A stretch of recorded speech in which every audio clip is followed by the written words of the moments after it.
Hello again, everyone. Welcome back. We're still on chapter 1 of Chaos by Tom O'Neill. Incidentally, he did have a co-writer, so he assembled all this information over 20 years or whatever.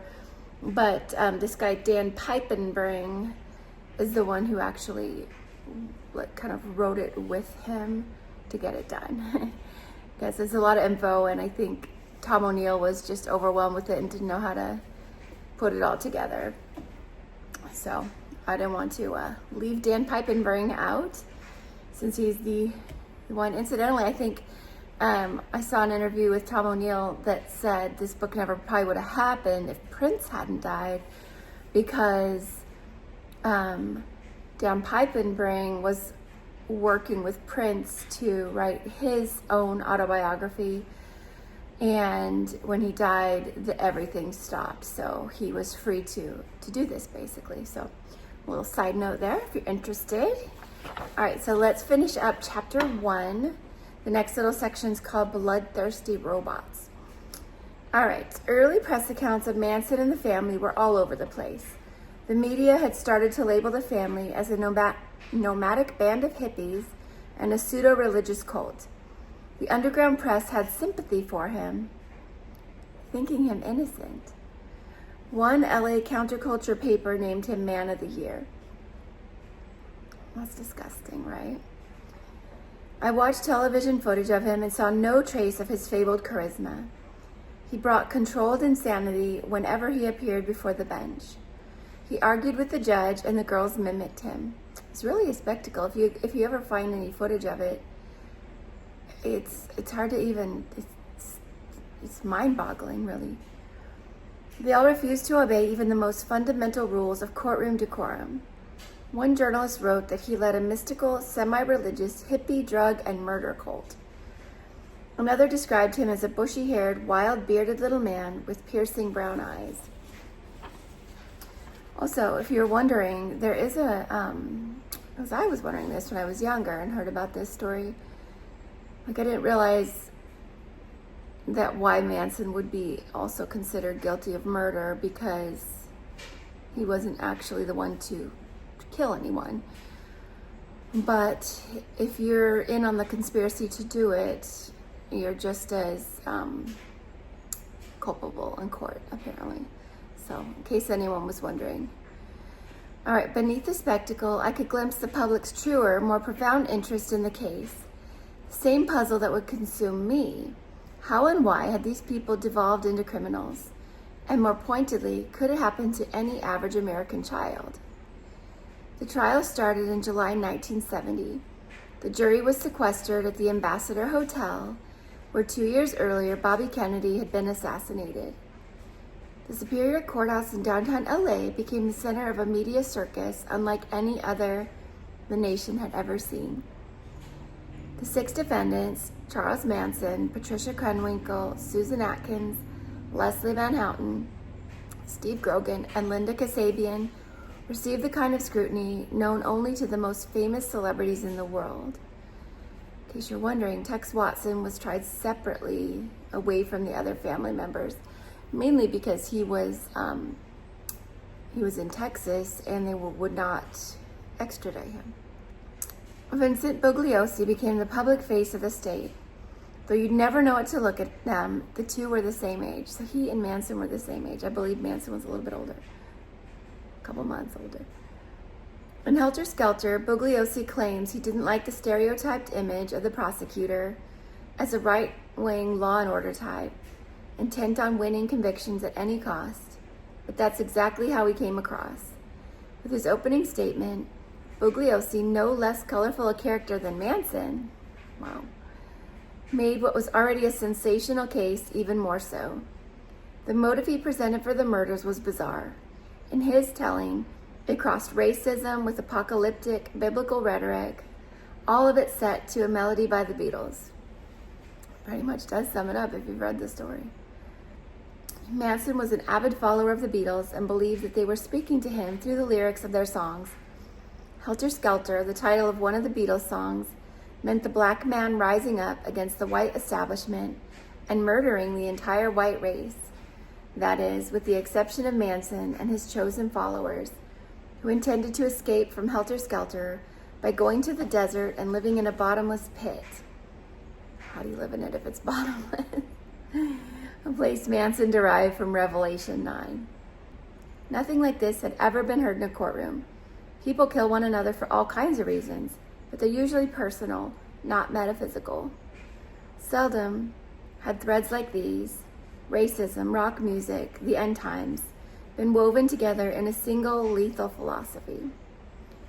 As insane and illogical as it sounded, Bugliosi explained, Manson's followers subscribed to his prophecy of Armageddon as if it had been delivered from the Holy Mount. They were willing to kill for him and make it a reality. But none of this explained why Manson had chosen the Tate and LaBianca homes as his targets. He had known the former tenant at the Tate house, Terry Melcher, a record producer and the son of Doris Day. Melcher had flirted with the idea of recording Manson, who had dreams of rock stardom, but he decided against it. Sometime in the spring, before the murders, Manson had gone looking for Melcher at the house, hoping to change his mind. But a friend of the new tenants told him that Melcher had moved out. Manson didn't like the guy's brusque attitude. Consequently, the house on Cielo Drive came to represent the establishment that had rejected him. As for the LaBianca house, Manson had once stayed at the place next door. That house was no longer occupied, but it was no matter. The neighbors, he decided, would suffice as targets because they too, no matter who they were, symbolized the establishment he sought to overthrow with Helter Skelter. The trial was the longest and most expensive in U.S. history at that time. It wasn't as straightforward as it might seem because Manson himself hadn't actually murdered anyone. He hadn't set foot in the Tate home at all. And though he'd entered the LaBianca home, he left before his followers killed the couple. That meant that Manson could be convicted of first-degree murder only through a charge of conspiracy. According to the legal principle of vicarious liability, any conspirator was also guilty of the crimes committed by his co-conspirators. In other words, if the prosecution could prove that Manson had ordered the killings, he would be guilty of murder, even having not laid a finger on any of the victims. Bugliosi had to show that Manson had a unique ability to control his followers' thoughts and actions, that they would do whatever he asked, even kill complete strangers. Well, if you saw their behavior in court and the way, just the weird ways they copied him and their behavior, it's not too much of a stretch, really. I mean, I know it doesn't prove anything to see that, but it sure was probably impactful. It would have been a complicated case, even had things proceeded smoothly. On the first day, Manson showed up with an X carved into his forehead. The next day, Atkins, Krenwinkel, and Van Houten arrived with their own bloody X's. The women skipped down the courtroom hallways, holding hands, singing. If Manson had made an outburst in court, the girls would make an outburst. See, it's that weird copycat. Like they're zombies. The judge, Charles Older, would often threaten to remove Manson. On one occasion, Manson returned the reproach. I will have you removed if you don't stop. I have a little system of my own. Do you think I'm kidding? Ooh. Grabbing a sharp pencil, he sprang over the defense table, flinging himself toward Older. Oh my goodness. The bailiff intervened and tackled him, and the girls jumped to their feet too, chanting unintelligible verses in Latin. As he was dragged from the courtroom, Manson remained defiant, shouting, "In the name of Christian justice, someone should cut your head off." It's a glimpse of what ran beneath his philosopher guru facade. The judge began to carry a .38 revolver under his robes. And I cannot say that I blame him a single bit. All right, the next part is called A Stage of Nothing. After 7 months, the trial came to an end. After 10 days of deliberating, the jury arrived at unanimous guilty verdicts. This was the first phase of the trial. In the second phase, the prosecution had to argue why they should receive the death penalty.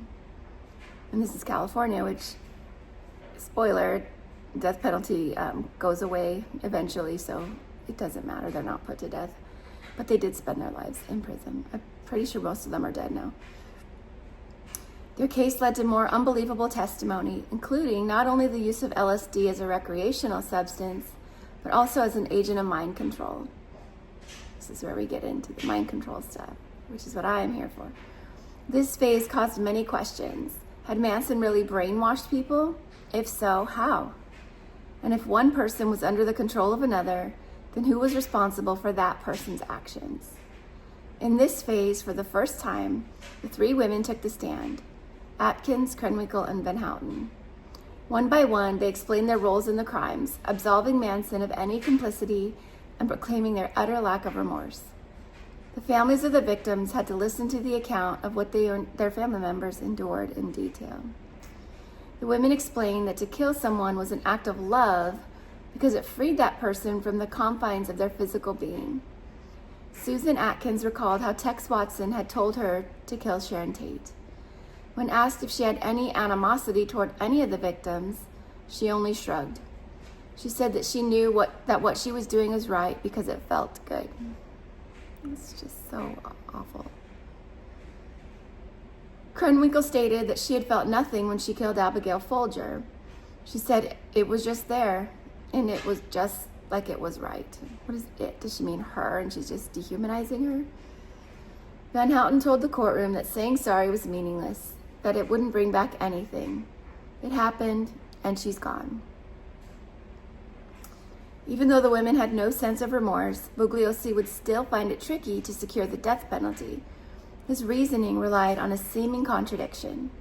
In the initial trial, he had to convince the jury that the women were basically brainwashed zombies under Manson's control. In the second phase, he had to prove the opposite, that they were as complicit as Manson was. He had to prove that although they were slavishly obedient to Manson's every command, they still had, deep inside of them, such bloodlust that they deserved the death penalty. The defense argued that the women were merely pawns.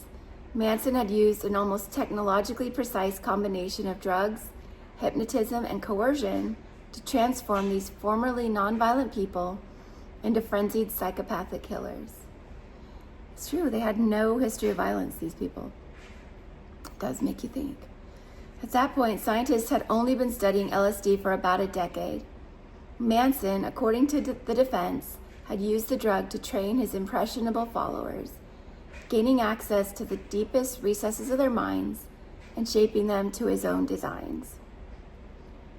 Former members of the family have given accounts of Manson's brainwashing methods, beginning with the seduction of new recruits by bombarding them with love, sex, and drugs. One former member of the family testified that Manson would conduct near weekly orgies that he orchestrated. He would hand out drugs, personally deciding everyone's dosages, and then he would conduct part of it, arranging bodies, combinations, and positions. That's the thing. He was in jail for most of his life. Like, how is he, deciding how much of a dosage somebody gets? That does seem like he had some kind of formula to figure out what would be the most, effective amount. He'd set it all up in a beautiful way, like he was creating a masterpiece in sculpture, but instead of clay, he was using bodies. If any of those bodies had hang-ups or inhibitions, Manson would eliminate them. He would force them to do whatever it was they most resisted. So he eliminated the inhibitions, not the person. He did this to rid them of all inhibitions, having made them feel freed and wanted. He would isolate his followers from the world beyond the ranch, giving them daily tasks to support the family and forbidding them from communicating with family or friends. He chose new names for them at all. Atkins testified, "In order for me to be completely free in my mind, I had to be able to completely forget the past. The easiest way to do this is to have a change in identity."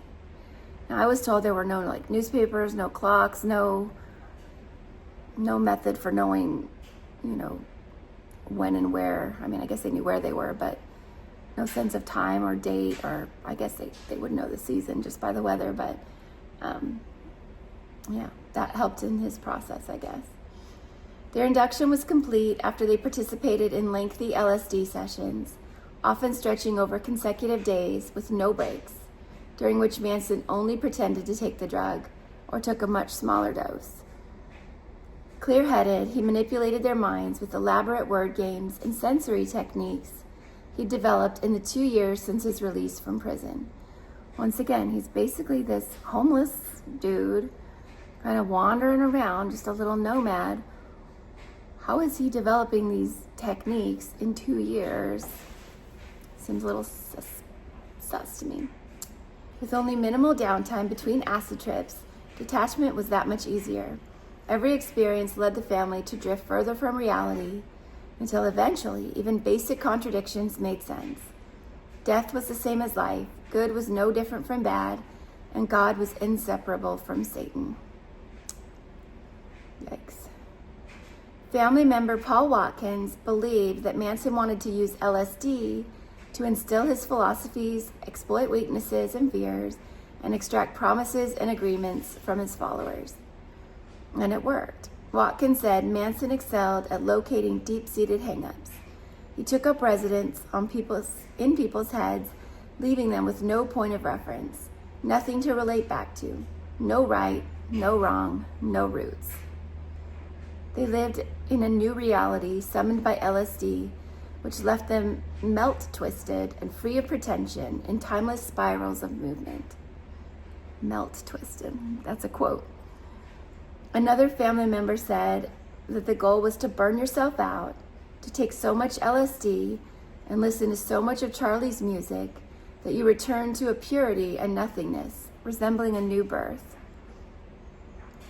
Tex Watson wrote that this was called going dead in the head, and it lets you incorporate into the collective, sharing one common brain. Yikes. Bugliosi had to be careful in telling stories like these. He argued that the Manson women had been psychologically compromised, but he didn't assert that Manson had actually created his killers.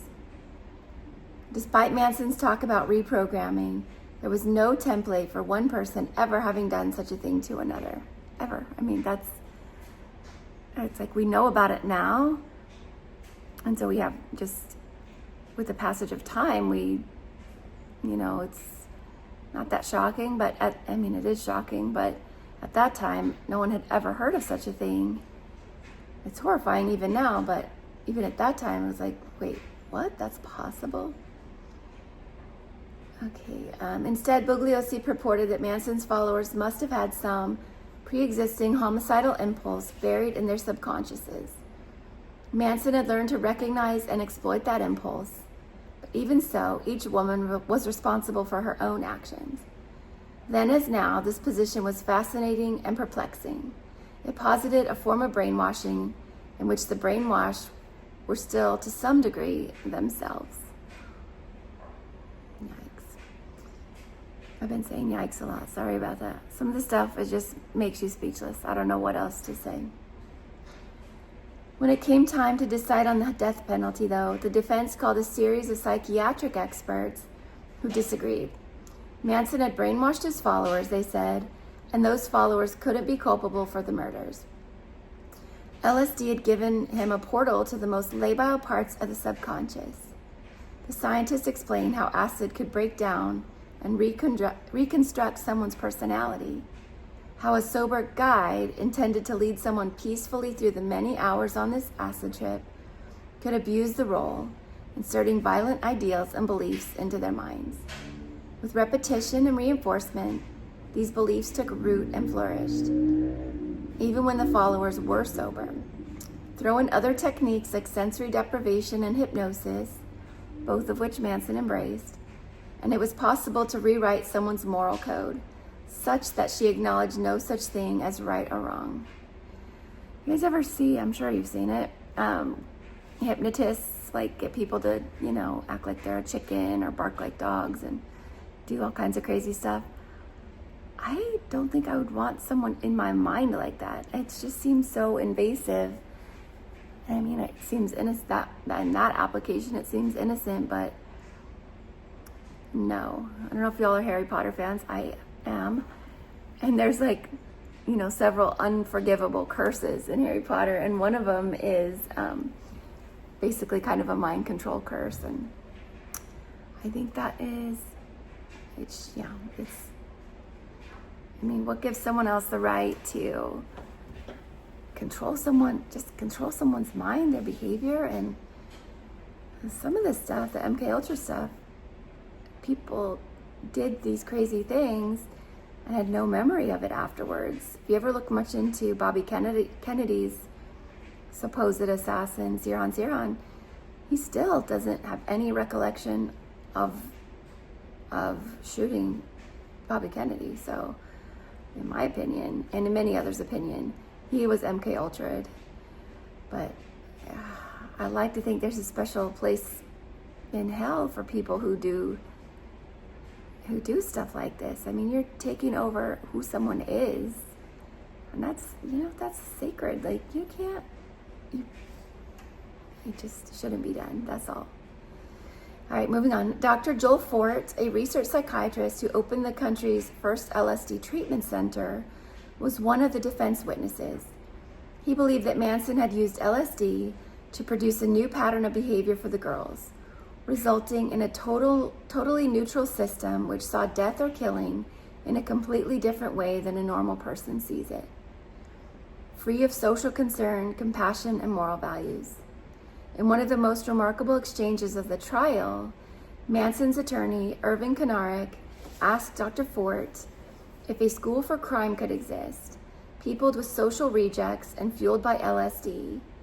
Let us say, with your knowledge of LSD, you have a school for crime, and then you take them here and you program them to go out and commit a murder here, there, everywhere. Are you telling us this can be done? That you can capture the human mind by such a school for crime? I am indeed telling you that, Fort said, and he'd never seen anything like it. What no one brought up was how someone like Manson, with little formal education and so much prison time under his belt, had mastered the ability to control people this way. I mean, I guess there's an argument that could be made that he learned it in prison, but from whom? I mean, are prisoners teaching this to other prisoners? I think not, but I don't know. 2 years, this all happened 2 years after he was released from prison. So he picked it up somewhere.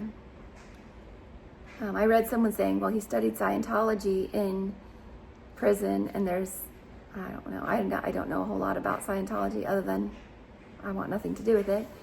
But that maybe some of the principles taught in Scientology had a mind control aspect. Don't quote me on that. I'm not saying that. I just read that in a comment on some other thing that I watched. I don't know. What do you guys think? Do you guys know anything about Scientology and that kind of thing? I don't. But I did see someone put that out there, so I guess it's a theory. In Helter Skelter, Bugliosi grapples with this unfathomable riddle.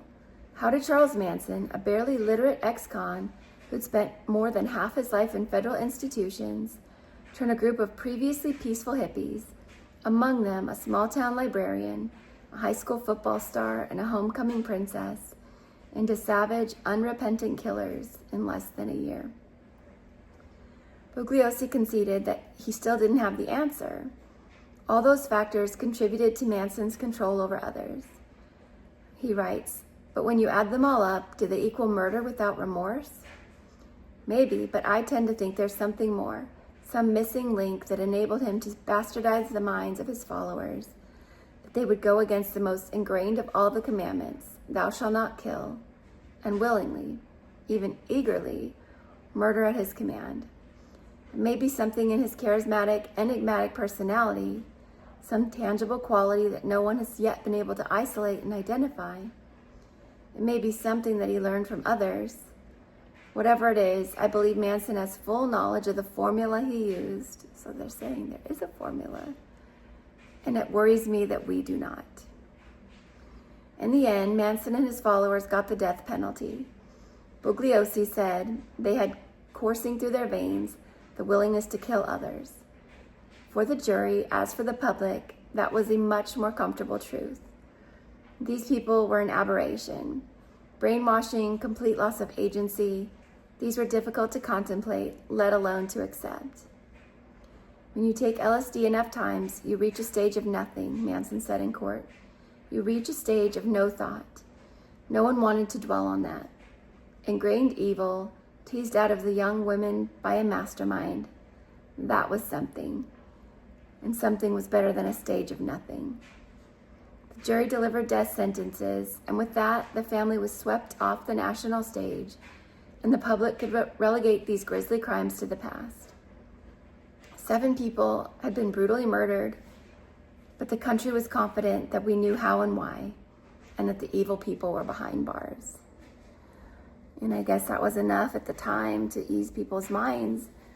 But here we are many years later, just kind of like with all the Kennedy stuff. We're still talking about it.